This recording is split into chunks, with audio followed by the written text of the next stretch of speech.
tromper les gens, c'est l'écriture. L'écriture prévient. Il va venir comme ça. Et cette honnête va être révélée comme ça. Les gens sont restés fidèles. Il dit la lettre. Et vous êtes morts parce que vous croyez dans la lettre son Saint-Esprit. Jusqu'aujourd'hui, les gens continuent à lire Moïse. Et quand ils lisent Moïse, un voile est posé sur leur cœur. Il dit le message de Moïse, c'est le message de la mort. Jusqu'aujourd'hui, les gens continuent à lire Branham. Et quand ils lisent Branham, un voile est posé sur leur cœur. Le message de Branham, c'est le message de la mort. Le Saint-Esprit détient le programme de cette église. Le programme de cette église ne vient pas de Rome. Ça ne vient pas du Branham Tabernacle. Le Saint-Esprit détient le programme de ta vie. Il connaît quel enseignement il faut que toi tu écoutes pour que tu avances. Ce n'est pas un problème collectif. Même le diable sera sauvé si c'est collectif.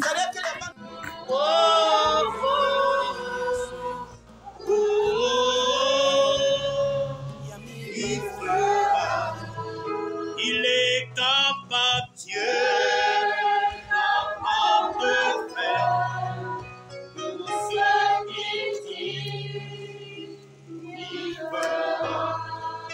Il accomplira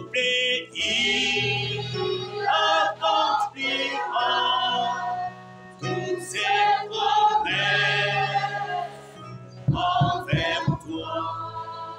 Dans ta foi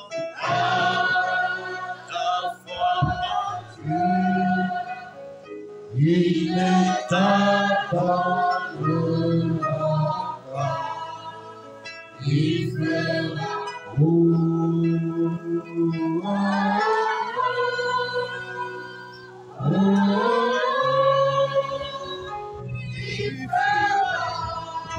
Il est capable.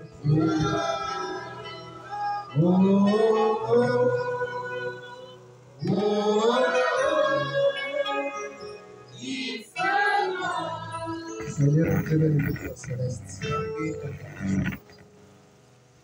Tu es capable de faire aujourd'hui. Tu es capable de faire demain. Parce que tu nous prouves à suffisance que tu es le même. Nul n'est comparable à toi. Et c'est de toi qu'il est question ici. Puisses-tu prendre la providence du Esprit qui ne confesse pas ton nom. Je regarde simplement du chemin. Laisse que toi, la divinité suprême, tu puisses prendre le contrôle de la réunion. Et que cela puisse bénir une âme. Et que nous soyons édifiés par ta présence. Qu'il en soit ainsi. Dans le nom de Jésus-Christ. Amen. Nous prenons nos Bibles. 1 Corinthiens 15.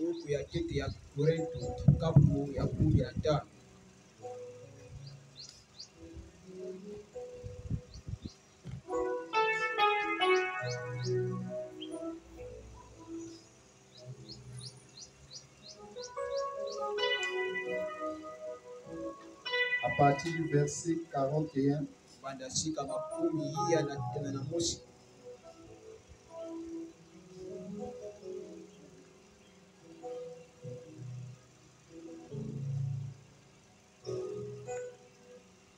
Autre est l'éclat du soleil.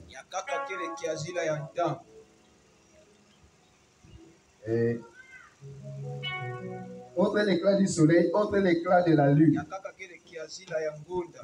Et autre l'éclat des étoiles. Même une étoile diffère en éclat d'une autre étoile.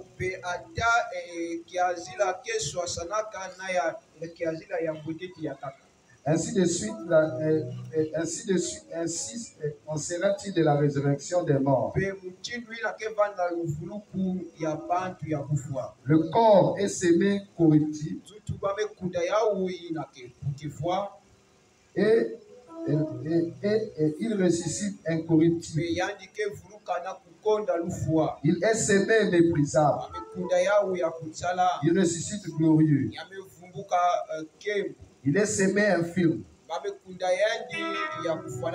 Il est ressuscité plein de force. Il est semé corps naturel. Il est ressuscité corps spirituel. Et s'il y a un corps naturel, il y a aussi un corps spirituel. C'est pour cela qu'il est écrit, le premier homme, Adam, devint une âme vivante. Et le dernier Adam est devenu un esprit vivant. Mais ce qui est spirituel n'est pas le premier. C'est ce qui est naturel. Ce qui est spirituel vient ensuite. Le premier homme tiré de la terre est terrestre. Et le second homme du ciel. Amen. Vous asseoir. Que le Seigneur ajoute la bénédiction avec tous les. Et Dieu vous bénisse, qu'il vous comble. Et Dieu vous comble. Je ne vous entends pas encore. Et Dieu vous comble. Voilà. Nous avons besoin des amens chaleureux. Un amen qui stimule le cœur. Un amen qui donne l'onction. Parce que si vous ne poussez pas les amens, ça veut dire que la voiture n'ira pas loin. L'amen est comme le carburant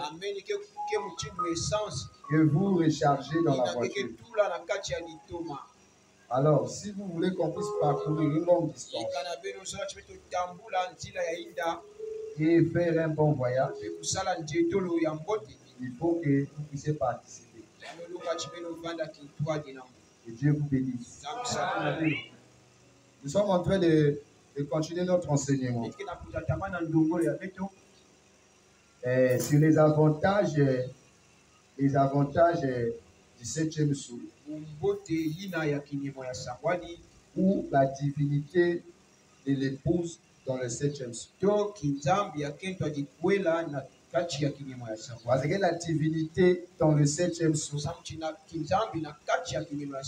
est différente de tout ce qu'on a connu avant. Or, la divinité dans le 7e jour amène l'homme à être identique à Dieu. Il y a une question ici.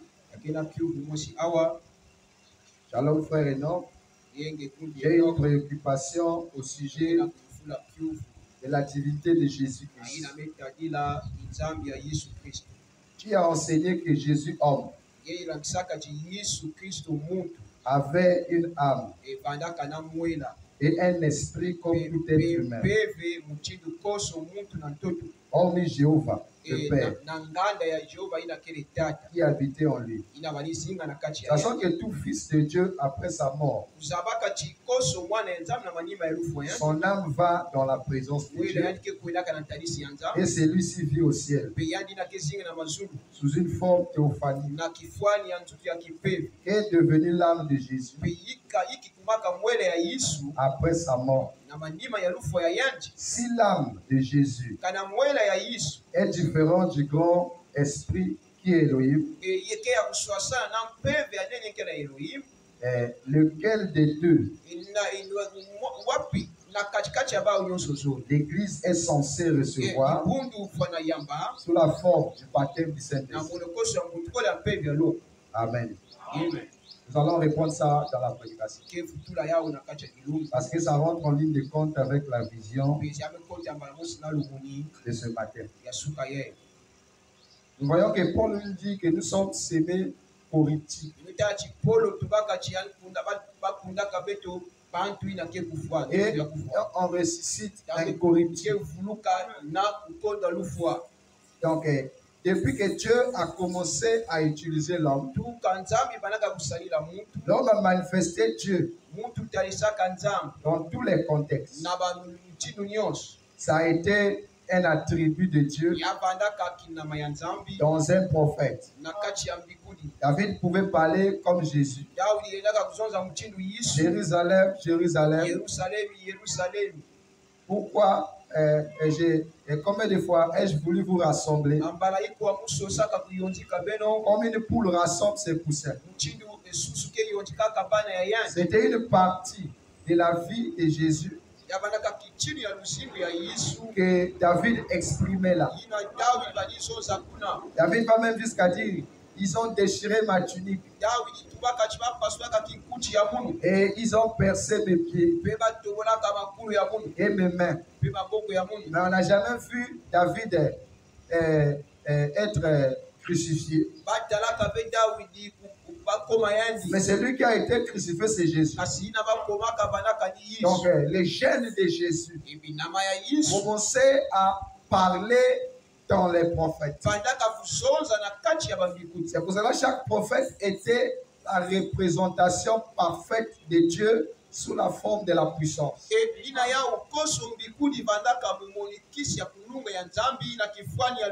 Dieu utilisait ses prophètes par inspiration. Mais quand il s'agit de Jésus, Elohim n'utilise pas Jésus comme il a utilisé David ou Moïse. C'est totalement différent. Pourquoi ça? Parce qu'il y a une différence. Il y a quelque chose qui s'est passé dans le surnaturel que personne n'a connu. J'aimerais que vous puissiez saisir ce matin. Nous sommes en train de parler de quelque chose de très complexe. Donc, nous sommes en train de décomposer Dieu ou décortiquer les motifs de Dieu. Pourquoi il a fait l'homme? Amen. Dieu, quand il était pensée éternelle, on appelle le grand esprit Elohim. On dit le grand esprit. Ok, l'esprit, vous ne pouvez pas le voir, mais vous pouvez sentir seulement sa présence, mais vous ne pouvez pas le voir. Alors l'esprit, c'est une énergie qui peut prendre la forme d'un homme, il peut prendre la forme d'un animal. Donc l'esprit s'adapte facilement à ce qu'il veut être. Donc Dieu en tant qu'esprit, énergie, vous ne pouvez pas le voir. Même l'écouter, vous ne pouvez pas. Il est trop mystérieux. Amen. C'est comme vous. Vous avez des pensées en vous. Tant que vous n'exprimez pas vos pensées, personne ne peut vous contredire. Donc la pensée en toi est comme une énergie que personne ne voit. Mais pour qu'on puisse connaître ce que toi tu penses, il faut amener ça dans le domaine de l'expression. C'est comme un homme qui aime une femme. Ça y est en lui. Mais la femme ne connaît pas. La femme peut sentir par les gestes que le monsieur ici est attentionné à moi. Il y a quelque chose qui se passe en lui. Mais la femme ne peut pas dire au monsieur, et je vois que tu es ceci à mon égard. Peut-être si le monsieur dit le contraire par honte, la femme sera la femme aura honte. Maintenant, pour que l'homme réussisse à transmettre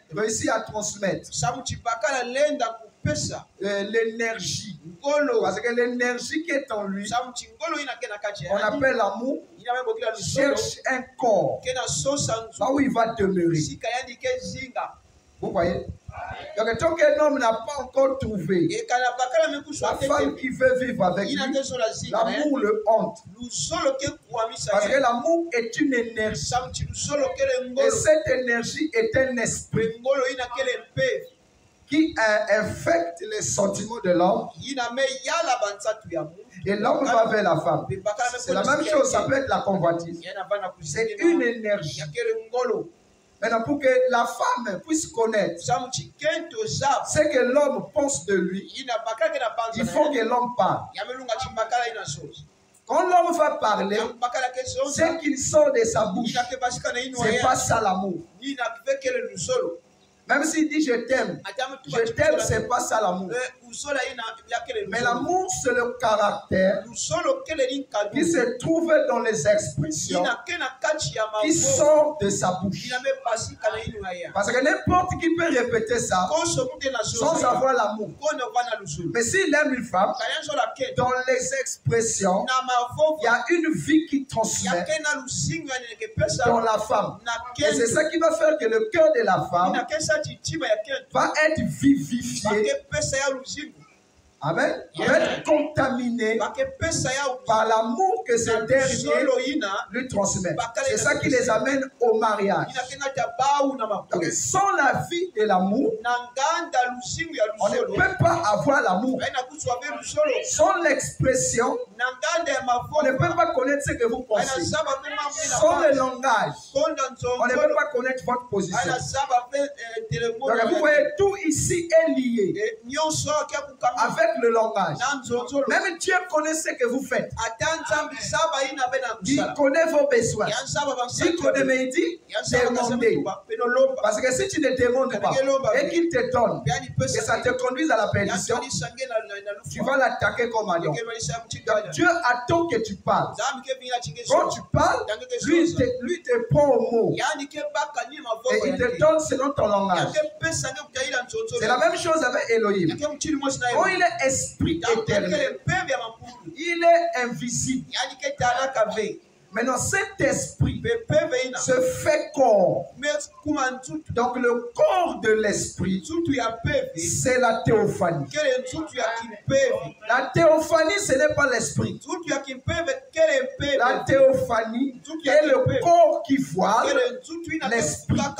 Et cet esprit, c'est ça qui fait déplacer la théophanie.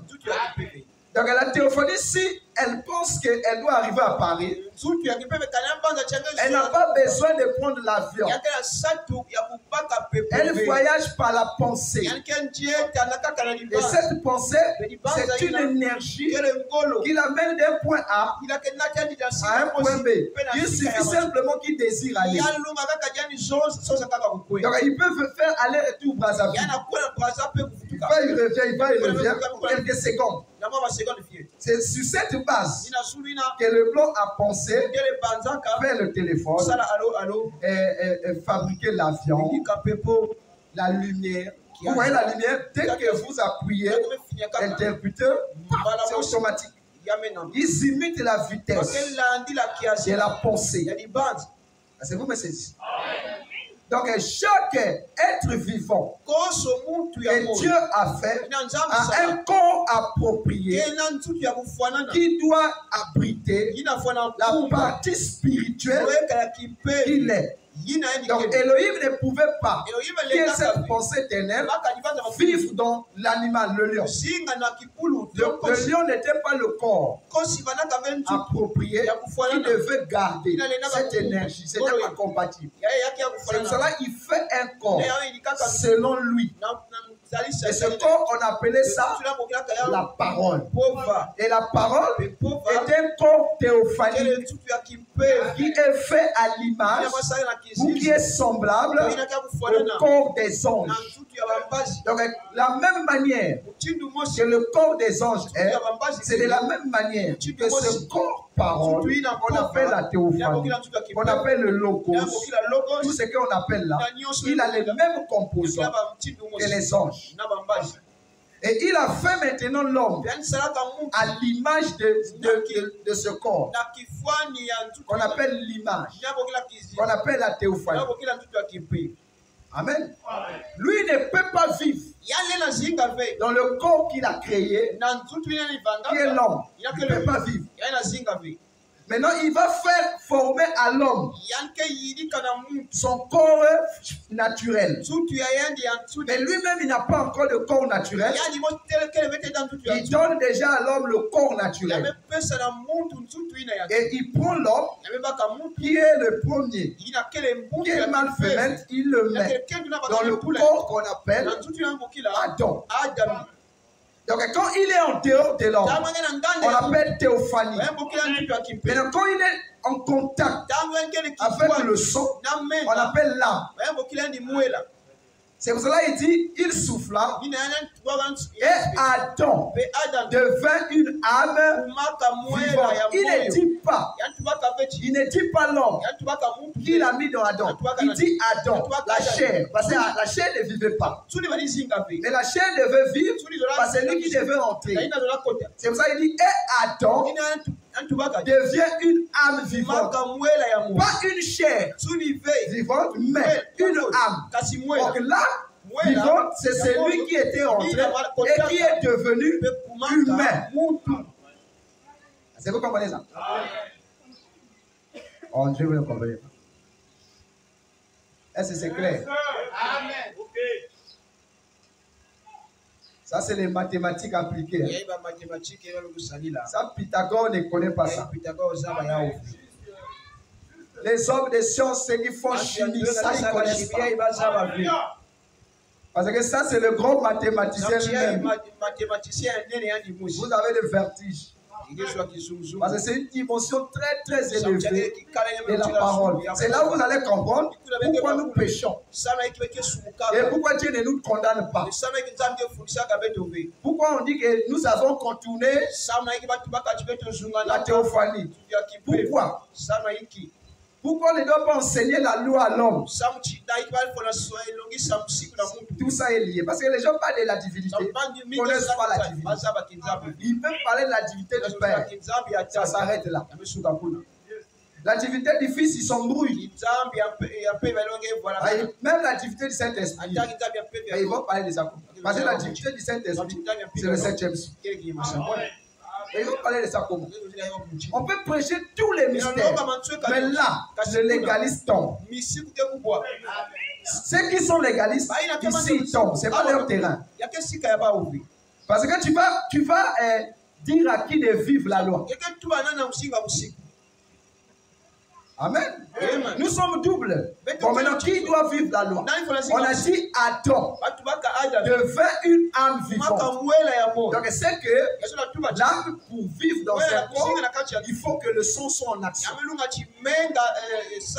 Si le sang s'arrête, lui sort. C'est pour ça qu'on dit qu'il est mort. C'est que le sang s'est arrêté. Amen. Maintenant, Elohim veut vivre maintenant dans un corps. Mais le corps d'Adam n'était pas compatible avec lui. Comme même les gens disent, oh Dieu était dans Moïse. Comment? Vous expliquez ça comment? Dieu était surnaturel, une puissance. Théophanie lui-même. Comment il va vivre dans Moïse? Alors que Moïse était pécheur. Oh, Dieu vivait dans Abraham. Il vivait dans Abraham. Amen. Dieu vivait dans David. Dieu n'a vécu dans aucun frère ou aucun saint avant Jésus. Même Jean-Baptiste, Elohim ne vivait pas en lui. Amen. Pourquoi? Parce que pour que lui vienne dans un homme, il faut que le corps là soit compatible à lui. Parce que si Dieu, en tant qu'esprit, rentre dans Moïse, le sang pécheur de Moïse va ralentir sa force. Et il ne peut pas vivre. Amen. Il ne peut pas vivre. C'est pour cela qu'il fallait façonner un corps qui a un sang, qui peut le garder, qui peut l'amener à agir, à manifester ses qualités. Ton physique est spirituel. C'est pour cela que Jésus est venu. Tu as voulu ni sacrifice, ni holocauste, tu m'as fait un corps. Donc le corps de Jésus est la volonté parfaite de Dieu. Donc Dieu ne pouvait que vivre dans le corps de Jésus. Donc en dehors du corps de Jésus, Elohim ne pouvait vivre dans aucun corps. Les animaux ont leur corps. Le vrai corps des animaux, depuis l'Éden, c'est ce qu'ils ont jusqu'aujourd'hui. Donc leur corps est irréprochable. Amen. Mais nous, notre corps, ce n'est pas le vrai corps. Donc le corps de Jésus, c'était le corps parfait du Dieu invisible. C'est pour ça qu'il dit le Fils est l'image du Dieu invisible. Donc quand il rentre dans son corps, son vrai costume, il fait 3 ans et demi. Et il dit, je prends plaisir pour demeurer dans ce costume. Donc en dehors du costume, qui est Jésus, la plénitude de l'esprit ne peut pas demeurer dans un corps. C'est pas possible. Soit tu détruis le corps, ou le corps le détruit. Amen.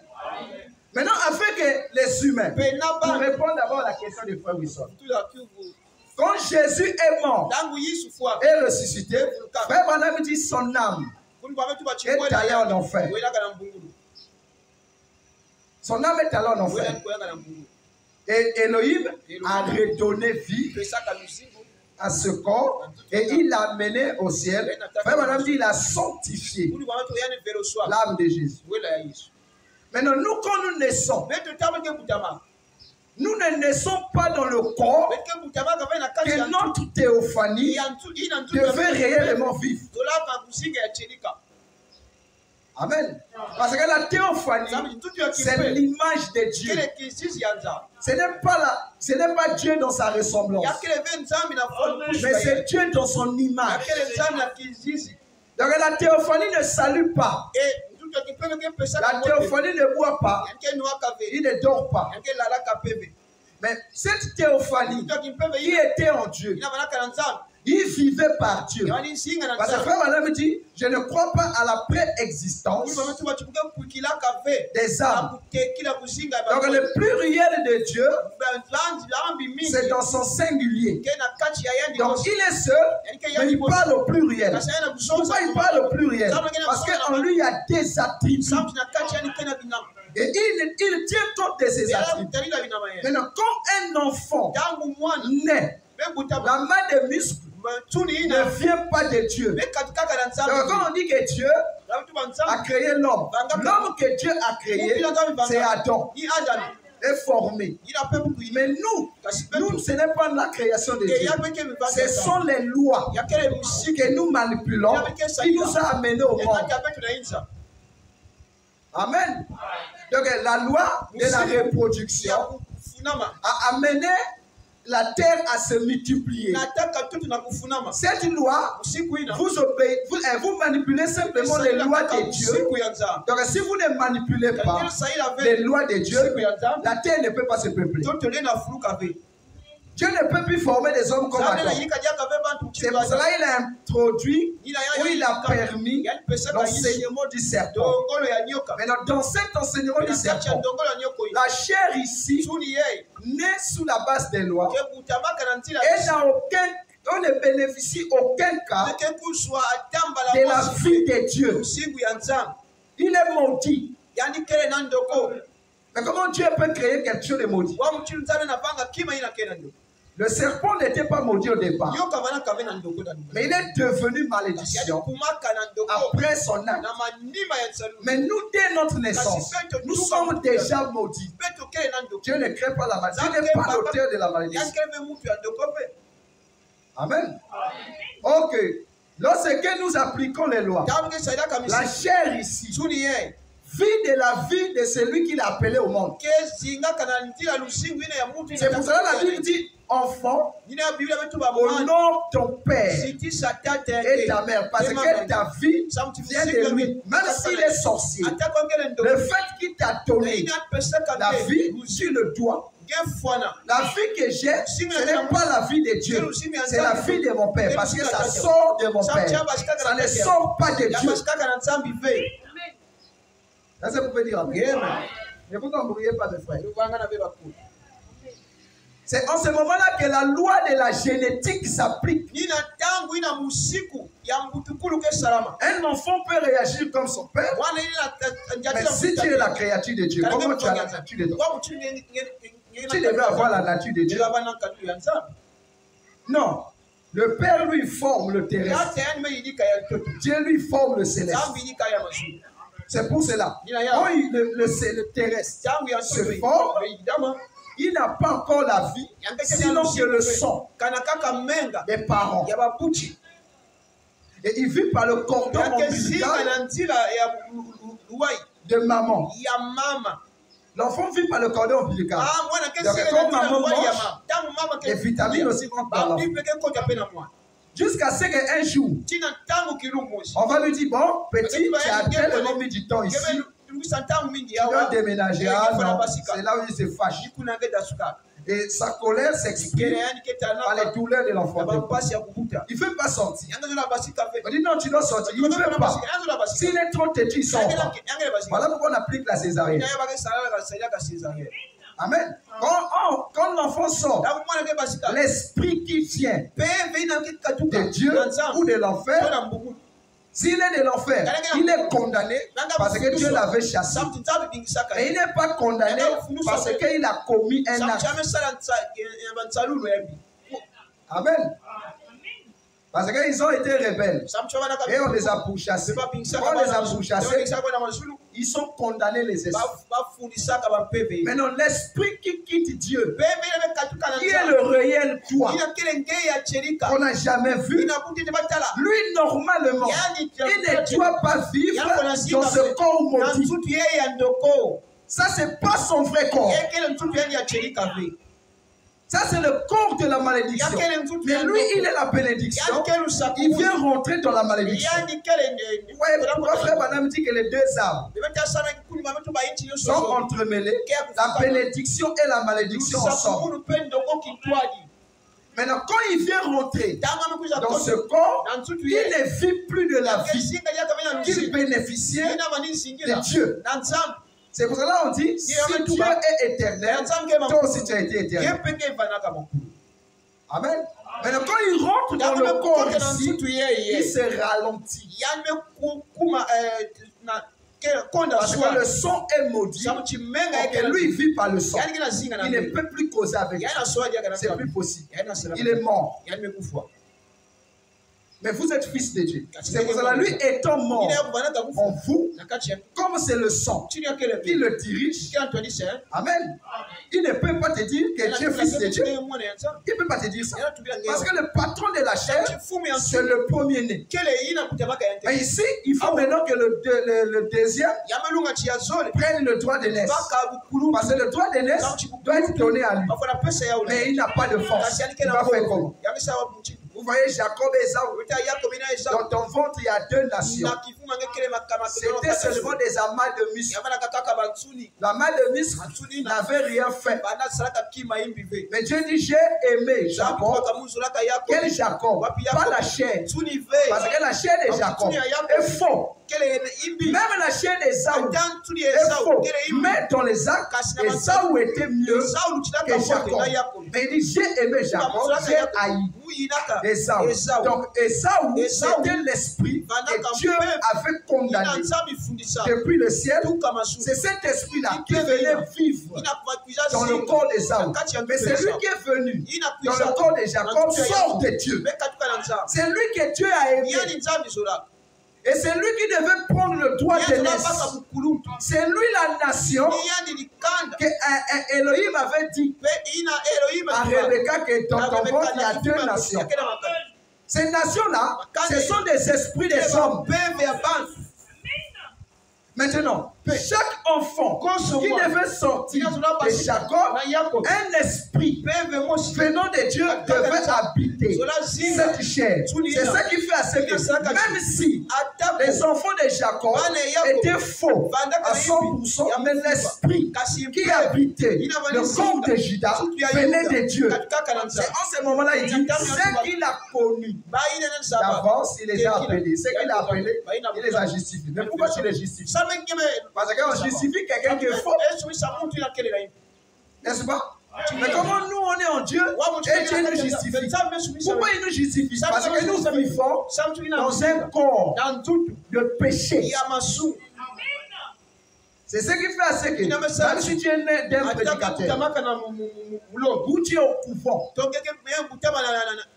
je ne sais pas tu es où, tu n'as jamais fait quoi que ce soit, tu es vierge. Quand Dieu te regarde, tu es un démon. Tu n'as pas de mérite devant lui. Parce que même ta naissance, c'est le péché. Tu te condamnes. Maintenant, comment tu vas dire que tu es saint? Avant même que tu ne poses les actes, pour Dieu, tu poses ça. Donc, tu le fasses ou pas, tu n'es pas agréable à Dieu. Dieu n'a créé que l'homme intérieur. Dieu n'a créé pas la chair de l'homme. Et il ne créera jamais ça. Mais il a créé celui qui est venu vivre dans ce corps. Parce que si lui, il se retrouve dans ce corps de péché, c'est à cause de Dieu. Vous allez écouter ça et réécouter le vidéo, vous allez comprendre. C'est que vous ne comprenez pas. Dites c'est moi, amen. Amen. Si je dévie, je ne veux pas parler de ça. Et quand je veux commencer à parler de ça, on va arriver à 15 heures. Donc je préfère commencer là. Si on va finir sur ça, tant mieux. Amen. Donc même si tu ne comprends pas, dis seulement amen. Je sais que tu crois que c'est la vérité. Vous croyez que c'est la vérité? Donc dites seulement amen. Je vais expliquer avec les termes courants de la vie, pour que vous ayez un peu des aperçus.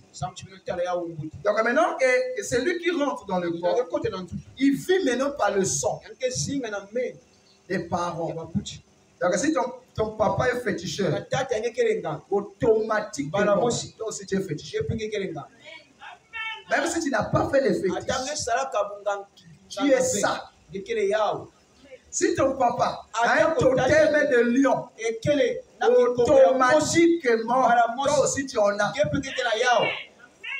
Au moins, je ne me transforme. Tu as ça et là dans ton sang. Regarde quand tu réagis. Amen. Mais il est chrétien. Et quand il réagit, tu as l'impression que.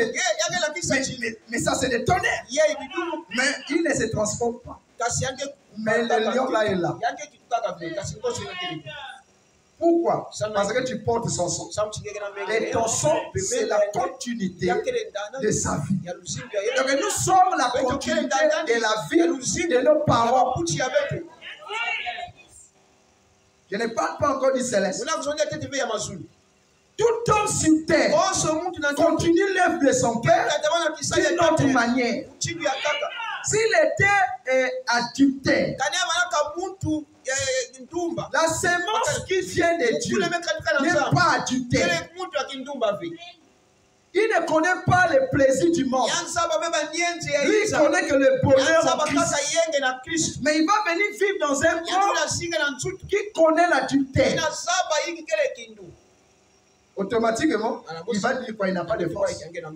Parce qu'il ne vient pas avec la nature de Dieu. Il vient avec l'image. Donc il est inefficace. Mais non, quand on lui met en contact avec le sol, il perd son identité. Tu commences à vivre comme les couillous, comme les téqués, comme les bébés. Mais c'est lui qui est en toi. Il n'est pas bébé, il n'est pas téqué, il n'est pas là. Il est céleste. Mais son enveloppe un bébé. Maintenant, qu'est-ce que Paul dit? Ce qui est spirituel vient après. C'est d'abord le charnel qui précède. Pourquoi le charnel précède? Donc, c'est que l'hémoglobine sort. Et l'ovule de la femme se rencontrent. Les gènes de l'homme fécondent l'ovule. Donc, les gènes, c'est la plénitude de la vie de l'homme sous la forme d'un gène. Donc tout ce que tu es se trouve dans ton gène. Et c'est ce gène-là que tu vas appeler mon enfant. Donc ton enfant est l'attribut parfait de ce que tu es. C'est pour cela que tout père aimerait voir son fils faire comme lui. Parce que c'est ce qu'il veut. S'il aime beaucoup les femmes, il voudrait que ses enfants aussi fassent de même. Pour que la renommée de la famille continue. Parce que le papa de Branham voulait que frère Branham soit soulard, qu'il soit bricon. C'est ce que lui voulait de Branham. Parce que la famille de Branham, c'était comme ça qu'ils étaient. Mais quand il voit Branham, l'ange l'interdit de faire comme son père. Son père est train de poule moulée. Branham vient détruire la renommée de la famille. Quand la famille c'est les buffets, on prend les maisons avec ta chrétienté là. Taï Saou. Oh, il y a une fois qui te parle. Ça, Taï Saou. Toi, tu es mon fils, toi. Je ne me retrouve pas en toi. On est tombé sur là. Amen. Parce que Branham avait deux pères. Il y avait un père céleste et un père terrestre. Le père céleste a dit à Branham, ne fume pas. Je sais que dans ta famille, il y a des fumeurs, il y a des buveurs. Il y a des coureurs de jupons. Mais toi, ne fais pas ça. Frère Branham avait les problèmes. Il dit, j'ai eu envie de faire comme tous les jeunes. Mais le monsieur là m'interdisait tout. Mais nous ne sommes pas Branham. Nous, dans notre famille, nous avons ces choses-là. Mais lui, il ne nous a pas traités comme il a traité Branham. Donc, quand tu avais envie de fumer là, tu tires, lui, il ne vient pas te tirer. Il te laisse fumer. Quand tu veux aller danser, il te laisse. Mais tu es fils de Dieu. Qu'est-ce qui fait de toi fils de Dieu? Ce n'est pas ta chair. C'est celui qui est entré le jour de ta naissance qui vient de Dieu. Est-ce que vous comprenez ça? Jusque-là, il n'est pas encore en contact avec son réel père. Mais il est en contact avec son père adoptif. Il lui a attribué une nature. Et cette nature, c'est la nature du péché. Donc, quand un enfant naît, les esprits de l'enfer n'ont pas encore habité cet enfant. Mais il a le péché en lui sous forme de nature. C'est pour cela que Paul dit, vous n'avez pas encore résisté au péché du sang. Parce qu'il y a le péché comme nature et le péché comme acte. C'est deux choses différentes. Adam n'était pas pécheur par nature. Mais Adam était pécheur par acte. La nature du péché n'était pas dans Adam. Mais c'est l'acte qu'il a posé qui a fait de lui pécheur. Mais Adam est différent de nous. Nous avons le péché comme nature. Et nous avons aussi les actes de la nature du péché. C'est ce qui fait à ce que tu peux laisser les actes de la nature du péché, mais tu es toujours pécheur par nature. Pourquoi? Parce que le son dans lequel tu te baignes tous les jours est menti. Pour que l'homme intérieur vive, il faut qu'on change le code génétique, la à ce monsieur-ci. Sinon, Dieu vivra sa vie. Toi aussi, tu as ta vie. Abraham avait sa vie. Elohim aussi avait sa vie. Quand Abraham va prendre Agar, Elohim ne dit rien. Amen. Mais quand il a une partie du nom d'Elohim, quand Abraham veut, Elohim intervient. Amen. Donc le péché par nature est différent du péché comme acte. Nous n'avons pas affaire ici. Le 7e saut n'a pas affaire au péché comme acte. Ça, les pharisiens ont réussi à dominer ça. Et il a affaire au péché comme nature. C'est ça qui fait de nous la race des incrédules. On ne peut pas on ne peut pas vivre éternellement. Ou on ne peut même pas mourir si tu es toujours incrédule. Donc l'incrédulité, c'est la race des hommes, mais qui ont la sémence de Dieu en eux. Mais Dieu dit par Paul que tous nous ne mourrons pas. Vous voyez? C'est qu'il y a quelque chose de glorieux que Dieu va faire dans l'homme qu'il n'a jamais fait. C'est la raison pour laquelle, pour que lui maintenant il soit en contact avec la sémence, parole qui est en toi, il doit donner le sang. Le sang, c'était le prix à payer qu'on appelle Jésus. Jésus, c'était le sacrifice. Donc Jésus n'était pas plus important que toi et moi ce matin. Dites amen si vous croyez. Même frère Branham n'est pas plus important que toi et moi ce matin. Le but pour lequel il a envoyé frère Branham, c'est à cause de l'épouse. Il dit, je vous enverrai Élie-le. Donc Élie le prophète, c'est Dieu lui-même qui vient devenir serviteur de l'épouse. Donc Élie est le prix à payer pour avoir l'épouse. Même si on dit que la parcelle coûte 5 millions, toi c'est pas les 5 millions que tu prends. Toi c'est le terrain qui te vend. Donc peu importe le prix, tu vas donner. Parce que c'est toi, le plus important c'est le terrain. Donc Jésus est le prix à payer pour que le Christ, le germe mâle, rentre dans l'homme. Acclamez d'abord le Seigneur. Les mathématiques appliquées.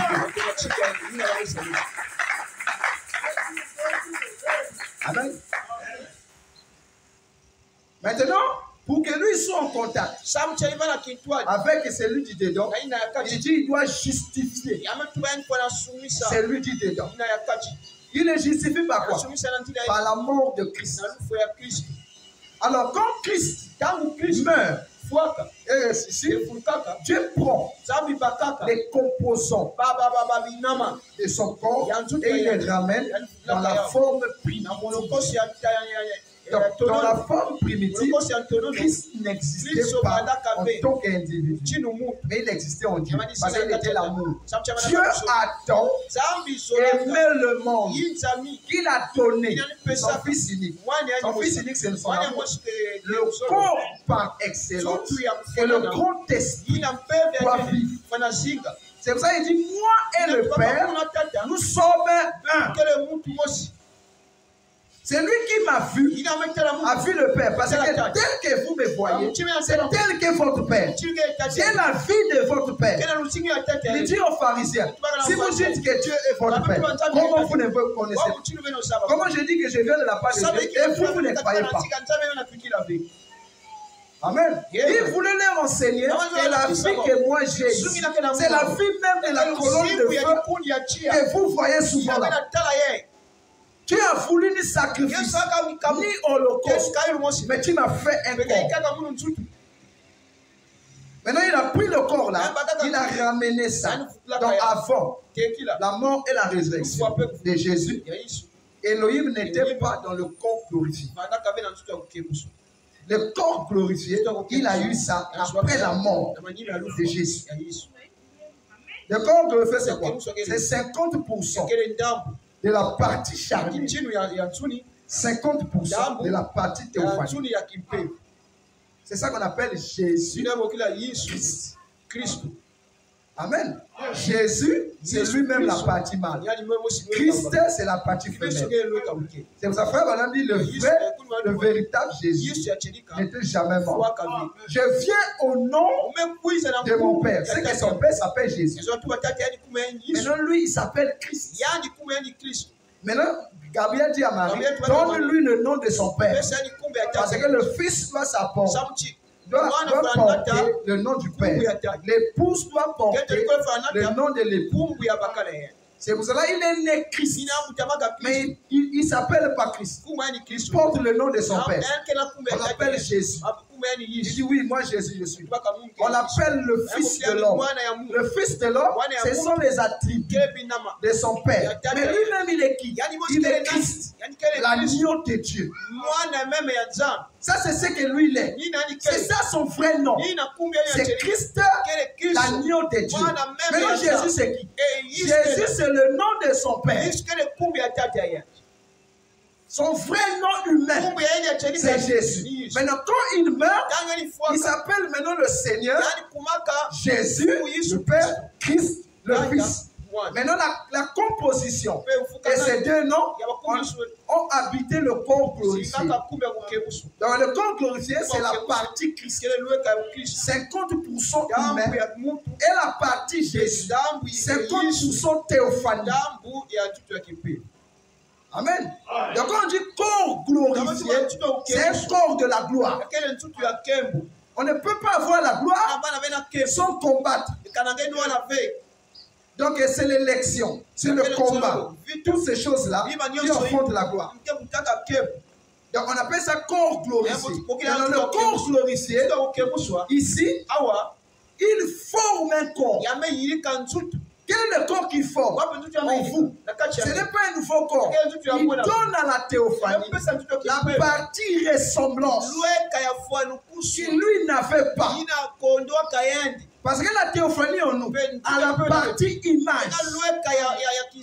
Mais il ne vit pas à cause du sang. C'est pour ça qu'il faut vivifier cette théophanie, lui redonner la vie. La seule manière de lui redonner la vie, il faut passer par le deuxième projet, qui est le projet de la ressemblance. Donc Christ vient vivifier. Dans cette vie, quand il vivifie, il donne la partie caractère à cette théophanie. Et c'est ça qu'on appelle le baptême du Saint-Esprit. C'est la raison pour laquelle il a ouvert le cycle des âges. Chaque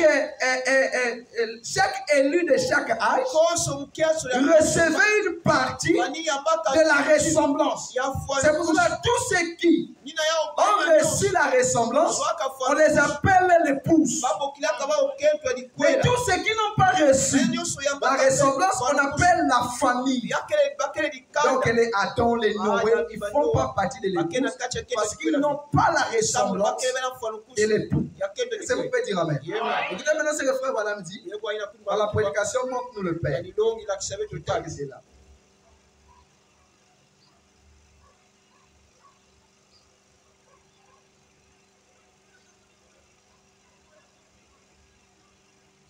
Ça va, tu vas vérifier.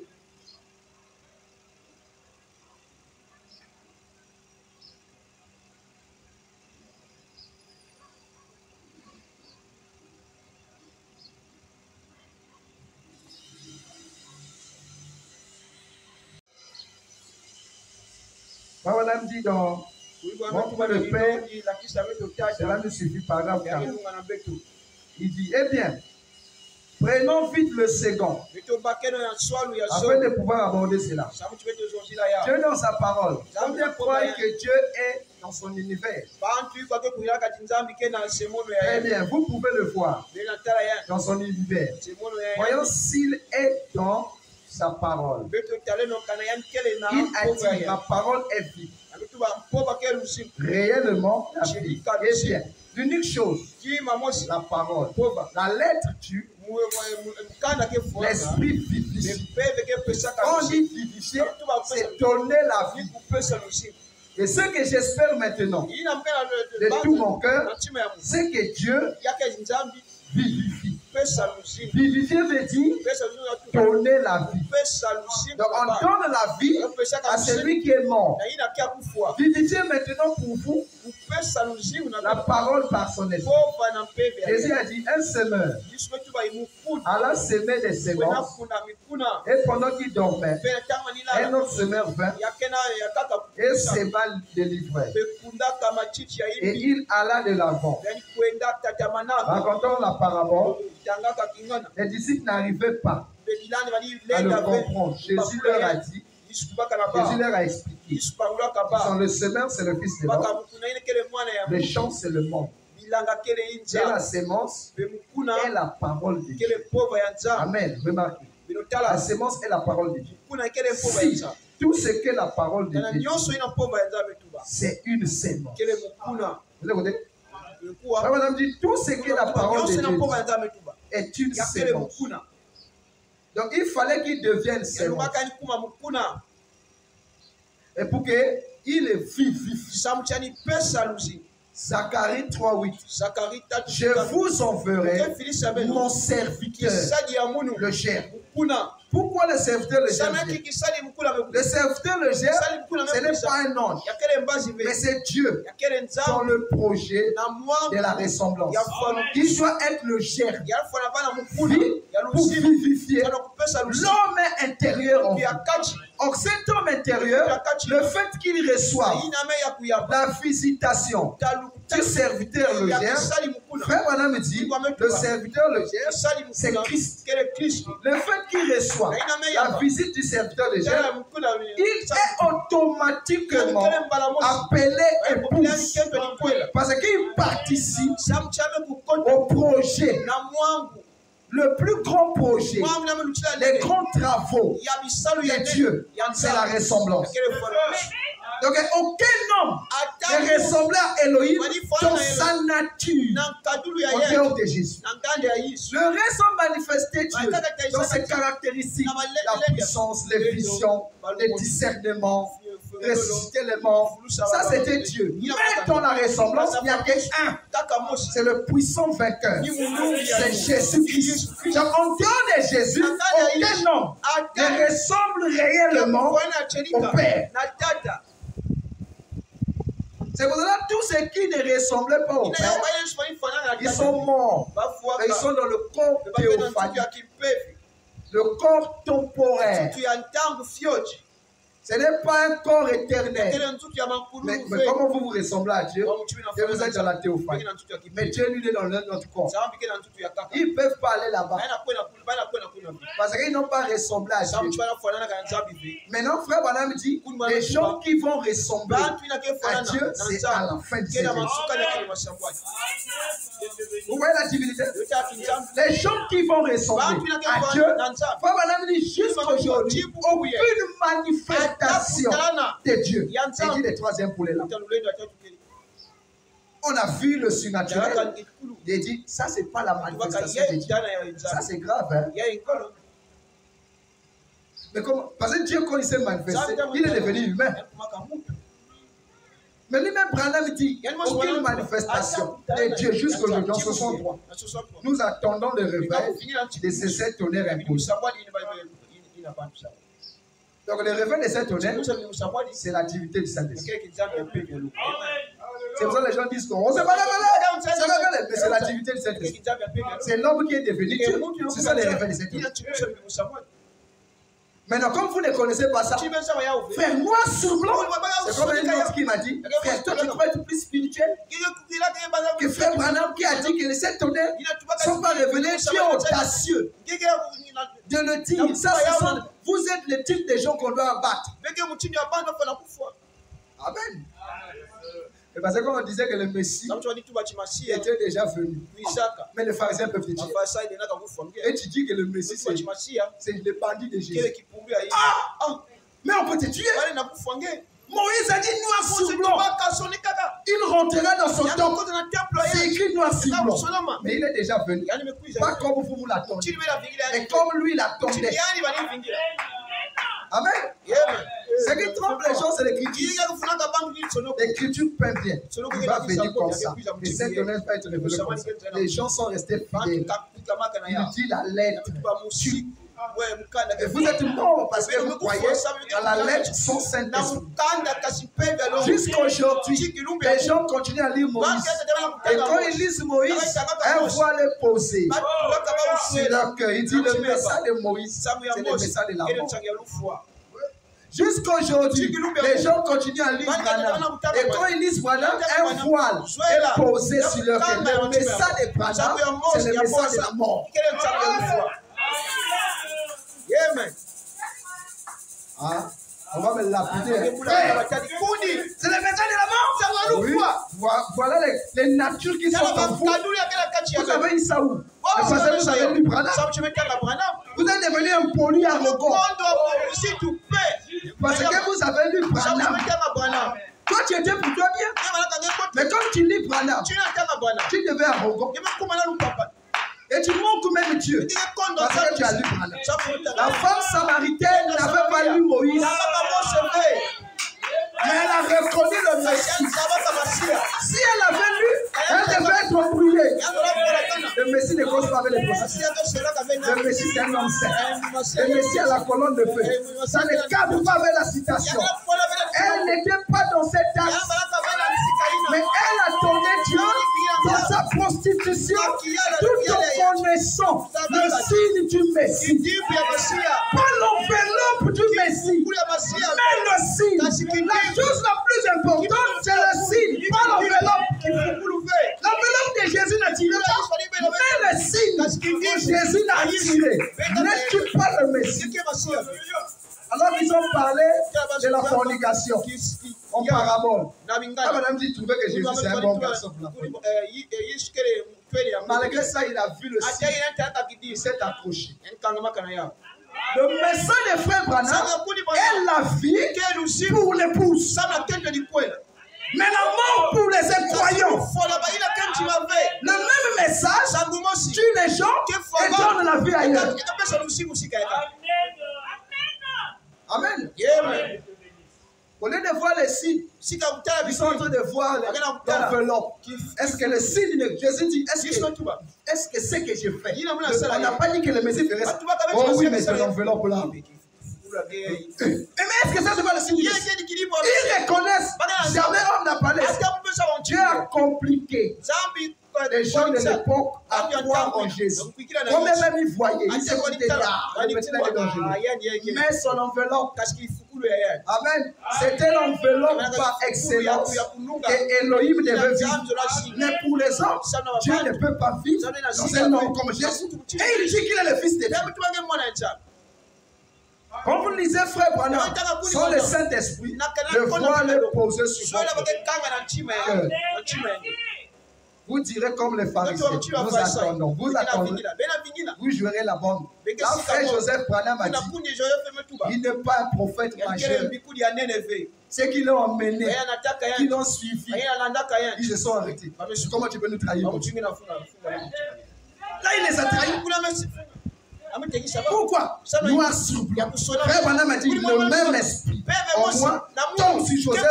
Donc Joseph est plus que Branham. Lui-même il a dit avant l'indépendance du Congo, donc le samedi passé, avant qu'on ne rentre dans l'indépendance, et il dit moi je ne suis pas prophète majeur. Je suis prophète, je suis mineur comme tous les autres prophétiens que Dieu a appelés. Maintenant, ceux qui ont fait des chefs pour nous inculquer tous les jours le marché sur Joseph. Suivez la volonté de Joseph. C'est lui, il est Jésus. Donc, il y a une hiérarchie. Jésus, William Branham, Joseph après les Éphésiens. Donc moi, on ne me connaît pas. Vous, on ne vous connaît pas. Donc Joseph Branham piétine tous. Sous quel droit? Sous quel droit? Amen. Mon frère, sur quel droit? Parce qu'il est sorti de la génétique de Branham. Il est maudit comme moi. Je suis maudit par le sang, par la naissance. Est-ce que vous pouvez dire Amen? S'il n'est pas né de nouveau, il est perdu. Ce n'est pas parce que c'est le fils de Branham. Isaac, Esaou, c'était le fils d'Isaac. Mais un démon. Lui-même, il a dit, vous, il a amené les gens, les choses sont devenues impolies au sujet des bombes. Tout ce qui n'exécute pas les bombes, qui ne suit pas les programmes de Joseph, c'est les satanistes. Ils vont répondre devant Dieu. Ils vont répondre. Lui-même le concerné. Il est un homme spirituel. Un homme spirituel va t'induire dans les erreurs. Il sait que tu es faux. Dieu va lui dire, dis ça. Quand il va dire, toi tu vas te saisir. Ça c'est sorti des amis. Amen. Il a suivi son suivi. Il a dit, je suis pour moi Éphésiens comme un homme. Vous voulez dire, je suis plus que lui. Amen. Alors répondez-vous. Si vous êtes le fils de Dieu, passez à la télé, répondez-vous. Amen. Le Saint-Esprit détient le programme de cette église. Les programmes de cette église ne viennent pas de Rome. Ça ne vient pas du Branham Tabernacle. Le Saint-Esprit détient le programme de David. Il connaît quel enseignement il faut que toi tu écoutes pour que tu avances. Ce n'est pas un problème collectif. Même le diable sera sauvé si c'est collectif. Nous ne sommes pas là dans le suivisme. Nous suivons Dieu dans sa symphonie, tout en respectant la position du frère Joseph comme pasteur du Branham Tabernacle, mais qui n'est pas au-dessus de cette église. Cette église, ce n'est pas l'église de Branham. Ce n'est pas son église. Même si on vient donner à frère Branham toutes les églises, ce n'est pas frère Branham qui a ouvert vos églises. Quand vous avez intérêt vos fétiches, frère Branham est là. Vous voulez vous cacher pourquoi? Il y a d'autres qui ont enterré les fétiches, qui ont des chairs dans l'église pour qu'il y ait assez de monde. Ça, c'est l'église de Branham. Branham a enterré quel fétiche? Il n'a fait que l'ange. Mais vous, vous avez les démons qui ont des chairs. Vous venez dire c'est l'église de Branham. Non, c'est l'église de Satan. Laissez Branham tromper. Cette église, c'est lui qui a au-dessus, c'est Branham. Enlevez vos fétiches. Branham n'avait pas de fétiches. Amen. Ils veulent se cacher là-bas. Lui, il a dit, si pour moi mineur. Donc, enlevez-moi dans. Oh, le ministère. Le ministère chef. Oh, ministère chef. Par rapport à quoi? Amen. L'épouse ne sera jamais seule. Donc, aussi longtemps que les gens lisent Branham sans le Saint-Esprit, ils sont perdus. Avec le même message que toi et moi. Moi, je dis que je suis colon, l'autre dit qu'il est corbeau. Dans le même message.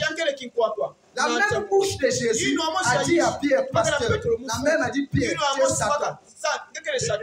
La même bouche. Mais si Pierre était Satan, il devait se ranger du côté de Satan. Mais comme il est fils, il s'est rangé du côté de Satan.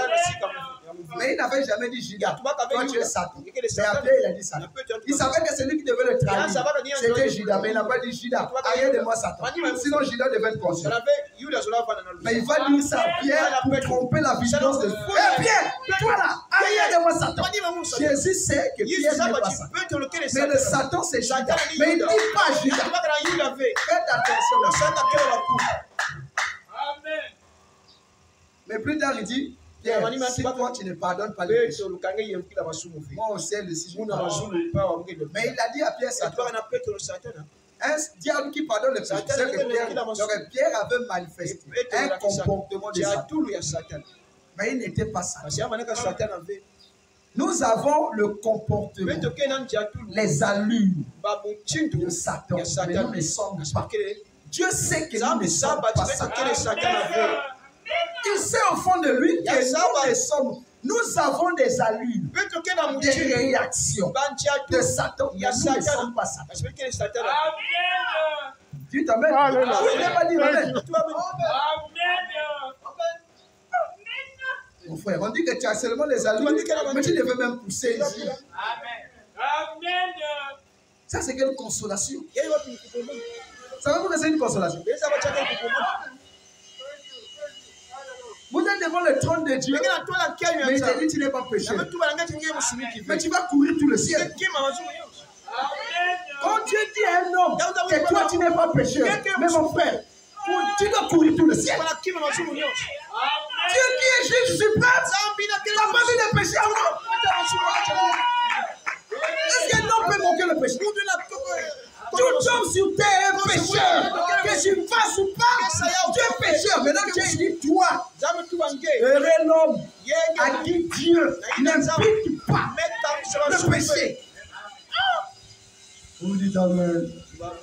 Amen. Amen. Parce que l'épouse ne passe pas dans le jugement. Vous savez pourquoi? Parce que Dieu ne peut pas juger quelqu'un son dossier. Au tribunal ici, même si tu as tué 15 personnes, si tu n'as pas le dossier, on ne te juge pas. On va dire, bon, monsieur Enoch, venez. Bon, il est là, où est son dossier? Bon, il n'a pas de dossier. Vous le condamnez là. Oh, mais il a tué. On demande au tribunal, quelles sont les preuves? On demande les preuves, pas la réputation, ou les rumeurs, ou la spéculation. Nous les humains, nous ne jugeons pas la spéculation. Mais Dieu juge sur la base du dossier. Bon, il passe là. Bon, je viens là. Bon, où est son dossier? On fouille, je pas de dossier. Mais vous l'avez amené ici. Mais il n'a jamais commis. Oh, Dieu, il a commis. Non, où est le dossier? Oh, il n'en a pas. Papa, prépare. Oh, tu sais que tu as tué 20 personnes. Mais tu vas au tribunal, on te dit que tu n'as pas fait. Qui va te juger?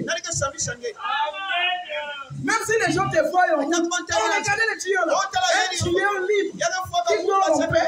Vous avez vu ça où? C'est la même chose avec Dieu. Dieu, quand vous allez au tribunal de Dieu, l'épouse ne veut pas juger parce que tu n'as pas de dossier là-bas. Ton dossier l'avait traité ici. Le livre de vie a été ôté. Donc la conscience du péché a été enlevée. Oh Seigneur, enlevé. Eh monsieur, passez là. Il n'a pas de ciel. Montre au ciel. Pas vivre éternellement. Pas manger au ciel. Eh monsieur, on le dossier. Passe là. Lui, regardez son cas. Toi, tu viens encore. Mais c'est toi le. Il n'a pas de dossier. Donc, il y aura des gens au ciel qui n'auront pas de dossier. On ne peut pas les juger. Même si sur la terre, vous avez connu. Oh, il faisait que Dieu ne juge pas. Mais le Dieu te dit, tu n'as aucun péché.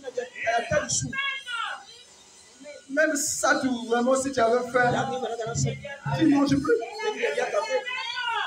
Vous savez que quand on est bien habillé, on n'a plus faim. Vous savez ça. Parce que tu as peur de salir là. Si tu manges mal, tu salis la tête.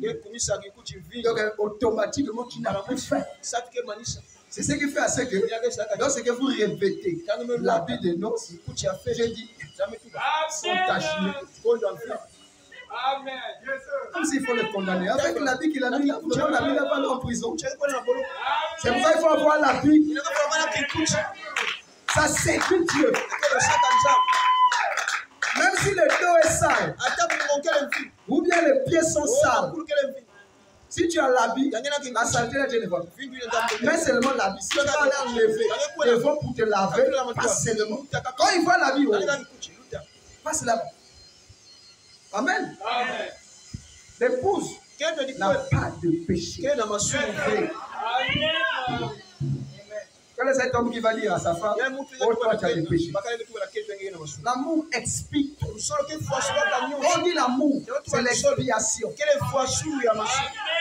On ne peut pas parler de l'amour sans expiation. Donc pour un homme qui aime une femme, la femme là n'a jamais péché. De la même manière que Dieu, il dit ce qu'il a appelé, il les a justifiés. Donc justifié là, ça veut dire que toi tu n'as jamais. Oh, le Seigneur hier là, il n'a jamais fait.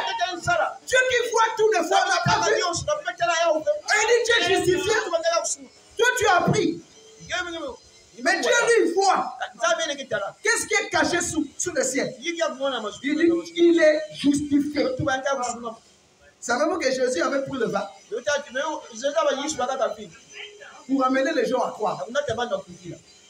Il dit Jean-Baptiste est venu, il a pris le vin, vous n'avez pas cru. Le Fils de l'homme a pris le vin. Malheureusement, malgré ça, après toi tu prends le vin, tu dis tu es le Fils de Dieu. Jésus dit, le Père dit, je prends plaisir de vivre dans cet homme. Quand Dieu prend plaisir de te voir, de vivre en toi, mon frère, tu deviens Dieu. Un ami n'a que pour conseiller.